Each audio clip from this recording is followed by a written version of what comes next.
मेरे प्यारे दोस्तों, स्वागत है आप सभी का आपके कोचिंग चैनल एसपीजा चैनल पे। और आज आप लोगों को मेरे प्यारे भाई बजरंग जी का एक ऐसा कंसेप्ट सीखने जा रहे हैं जो विश्वास मानिए आप लोग को मेरे प्यारे दोस्तों, आप लोग ऐसा कंसेप्ट कभी भी नहीं सीखा होगा। और आप सभी देख सकते हैं, मैं आपको आज 4 के क्वेश्चन में 2 को इतने बेसिक तरीके से और इतने अच्छे तरीके से सिखाऊंगा और समझाऊंगा मेरे प्यारे भाइयों, जो आज के बाद आप लोगों को इस तरह के प्रश्नों में कहीं से कोई प्रॉब्लम या समस्याओं का सामना नहीं करना पड़ेगा मेरे प्यारे भाइयों। देखिए, क्वेश्चन नंबर 4 के दूसरे नंबर में कहा गया है, जो वज्रगुण विधि से ज्ञात करें निम्नलिखित रैखिक समीकरण युग में किसका हल अद्वितीय है, किसका हल नहीं है तथा किसका अपरिमित रूप से अनेक हल है। कहने का तात्पर्य हुआ मेरे प्यारे भाइयों, जिसका भी हल यानी कि अद्वितीय होगा, जिसका हल निकलेगा मेरे प्यारे दोस्तों, अद्वितीय का मतलब केवल एक हल हो, तो जिसका भी हल होगा उसे हमें वज्रगुण विधि से सॉल्व करना है। तो पहले हमें ये चेक करना होगा जो इसका जो हल है ये अद्वितीय है या इसका कोई हल नहीं हुआ है या इसके मेरे प्यारे दोस्तों अनेक हल है। तो सबसे पहले ये निकालना होगा इसमें हमें। उसके बाद हमें, अगर मेरे प्यारे भाइयों इसका अद्वितीय हल होगा या केवल एक हल होंगे, तब फिर हमें इसे वज्रगुण विधि की सहायता से सॉल्व करना है। तो चलिए मैं आपको सॉल्व करने के बारे में बताता हूँ और सिखाने का प्रयास करता हूँ। मेरे प्यारे मित्रों, आप सभी जानते हैं जो मैं आप लोगों को डॉक्टर के स्टेशन मैथ क्लासमेट का सोल्यूशन करवाता हूँ और बेहतरीन तरीके से आप सभी को सारे प्रश्नों को बताने और सिखाने का प्रयास करता हूँ। तो सबसे पहले हम अपने प्रश्नों को लिख लेंगे। यहाँ से है 2x plus Y equal to 5 दिया गया है, इसको इस साइड लेके आ जाएंगे। तो यहाँ से 2x plus y minus 5 equal to मेरे प्यारे मित्रों 0 हो जाएगा। इसे फर्स्ट इक्वेशन मान लेंगे।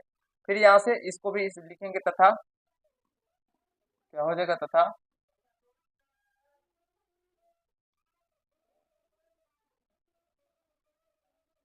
तथा क्या हो जाएगा मेरे प्यारे मित्रों 3x plus 2y equal to में 8 हो जाएगा मेरे प्यारे मित्रों। अब इस 8 को भी इधर लेके आ जाएंगे तो यह 3x प्लस 2y और ये माइनस में 8 हो जाएगा इक्वल टू 0 हो जाएगा। आशा करता हूँ और इसे सेकंड समीकरण मान लेंगे मेरे प्यारे भाइयों, मेरे प्यारे मित्रों। अब यहाँ से अगर बात करेंगे हम लोग, तो मेरे प्यारे दोस्तों थोड़ा सा समझने का प्रयास कीजिएगा आप लोग।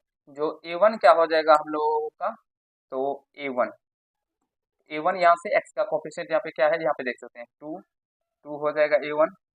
v1 का बात करेंगे, v1 क्या हो जाएगा 1 हो जाएगा और c1 का वैल्यू क्या हो जाएगा, तो माइनस में 5 हो जाएगा। आपको विभिन्न टाइप के मेरे प्यारे भाइयों मैंने बाजूबंद विधि को सॉल्व करवा दिया है। अगर आप लोग नहीं देखें तो जाइए, सारे वीडियो का लिंक पीछे आपको डिस्क्रिप्शन बॉक्स में मिल जाएगा।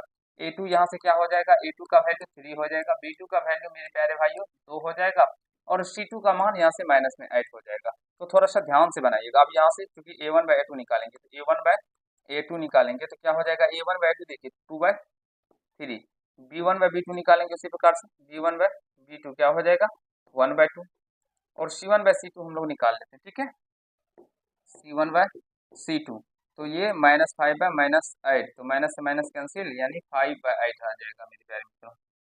क्या हो जाएगा 5/8 निकल के आ जाएगा c1 बाय c2। तो यहाँ से हम लोग देखते हैं मेरे प्यारे दोस्तों, देखेंगे चूंकि a1 by a2 not equal to है v1 और v2, और आप सभी जानते हैं जब कभी भी a1 by a2 not equal to b1 by b2 होता है तो इसका जो ज्यामितीय निरूपण होगा मेरे प्यारे दोस्तों, वो प्रतिच्छेदी रेखा को दर्शाएगा। क्रॉस यानी कि एक दूसरे की लाइन जो होगा वो ऐसे इंटरसेक्ट करेगा एक दूसरे को इस तरह से। तो यहाँ से देखेंगे चूंकि दिए गए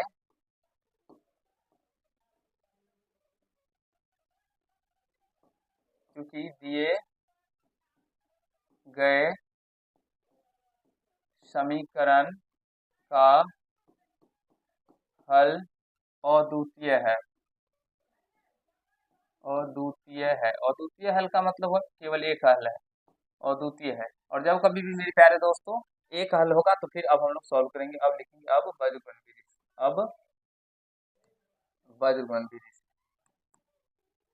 वज्रगुणन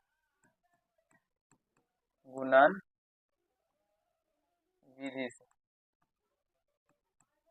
वज्रगुणन विधि से क्या हो जाएगा मेरे प्यारे मित्र, वज्रगुणन विधि का फॉर्मूला होता है x/v1c2 minus v2 c1 equal to y/, क्या होता है c1a2 minus c2a1 equal to 1/, क्या होता है a1 b2 minus a2 b1। ये वज्रगुणन विधि से फॉर्मूला होता है जो कि आपको याद रखने होंगे और आपको आसानी से समझने होंगे मेरे प्यारे मित्रों। तो चलिए आगे सॉल्व करते हैं यहाँ से।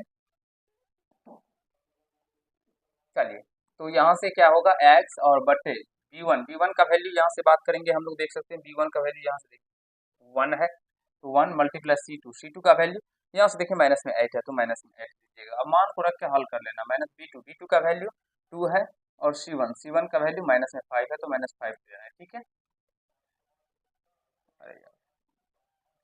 Equal to 1 y/, C one का वैल्यू -5 है, ए टू यहाँ से 3 मल्टीप्लाई 3 माइनस सी टू का वैल्यू माइनस में 8 है, मल्टीप्लाई ए वन का वैल्यू 2 हो जाएगा मेरे प्यारे भाइयों। फिर 1/ए वन, ए वन का वैल्यू 2 और बी टू का वैल्यू क्या हो जाएगा, तो 2 ही है। फिर ए टू का वैल्यू 1 और ए टू का वैल्यू 3 और बी वन का वैल्यू 1 हो जाएगा। अब इसे सॉल्व कीजिएगा तो आसानी से आपके आंसर निकल के आ जाएंगे मेरे प्यारे मित्रों। तो हो जाएगा एक्स बटे क्या हो जाएगा माइनस में 8 और ये माइनस में प्लस 10 हो जाएगा, वाई बटे माइनस में 15 गुना मल्टीप्लाई कीजिएगा तो 15 5 3 जा 15 और ये माइनस प्लस प्लस 8 2 जा 16 आ जाएगा। फिर इक्वल टू 1/4 2 2 जा 4 माइनस 3 1 जा 3। तो यहाँ से इसको जब सॉल्व कीजिएगा तो ये एक्स बटे में 2 इक्वल टू वाई बटे में 1 इक्वल टू 1/1 निकल के आता है। अब एक दूसरे को सारे को बराबर करना है तो बराबर कीजिएगा मेरे प्यारे मित्रों। तो x/2 इक्वल टू 1/1 हो जाएगा, यहाँ से y/1 इक्वल टू 1/1 हो जाएगा। तो यहाँ से जो x का वैल्यू आएगा ये 2 इधर चला जाएगा तो 2/1 यानी कि 2 ही निकल के आ जाएगा। y का वैल्यू 1/1 यानी कि 1 उधर चला जाएगा जो 1 हो जाएगा। तो यहाँ से क्या हो जाएगा, अतः x बराबर मेरे प्यारे मित्रों 2 निकल के आ जाएगा और y का वैल्यू क्या निकल के आ जाएगा, 1 निकल के आ जाएगा। आई होप मेरे प्यारे दोस्तों, आशा करता हूँ आप सभी को क्वेश्चन नंबर 4 के दूसरे नंबर की अच्छे तरीके से समझ में आ गए होंगे और यहाँ तक समझने में आपको कहीं से कोई आपत्ति समस्या नहीं हुआ होगा और आप लोग ऐसे प्रश्नों को अब बनाना सीख भी गए होंगे। तो अगर आप लोग मेरे चैनल पे नए होंगे, जो भी भाई इस चैनल को सब्सक्राइब कर लीजिएगा और बेल आइकन को प्रेस कर लीजिएगा, जिससे मेरे हर एक वीडियो का नोटिफिकेशन आप तक पहुंचता रहे और बहुत सारे प्रश्नों का सोल्यूशन आपको आपके गुरुजी एक बेहतरीन कंसेप्ट के साथ करवाएंगे और सिखाने समझाने का प्रयास करेंगे मेरे प्यारे भाई, जिससे आपको किसी भी प्रकार का मैथ हो या सब साइंस हो या किसी अदर सब्जेक्ट में कहीं से कोई प्रॉब्लम ना हो और अपने तैयारी को आप लोग विशेष तरीके से कर पाए। तो चलिए आज के पार्ट में हम लोग इतना ही करते हैं, नेक्स्ट पार्ट में आगे के कंसेप्ट को करेंगे और सीखने समझने का प्रयास करेंगे। अगर आप लोग चैनल पर नहीं होंगे तो चैनल को जरूर ही सब्सक्राइब कर लीजिएगा, अपने छोटे भाई बहन के पास जरूर इस चैनल वीडियो को शेयर कीजिएगा, जिनसे उसे भी सीखने का मौका मिले और वो भी कुछ सीखे मेरे प्यारे भाइयों, अपने मैथ के क्षेत्र में या अपने पढ़ाई के क्षेत्र में कुछ तरक्की हासिल करें। तो चलिए आज के पार्ट में इतना ही, धन्यवाद।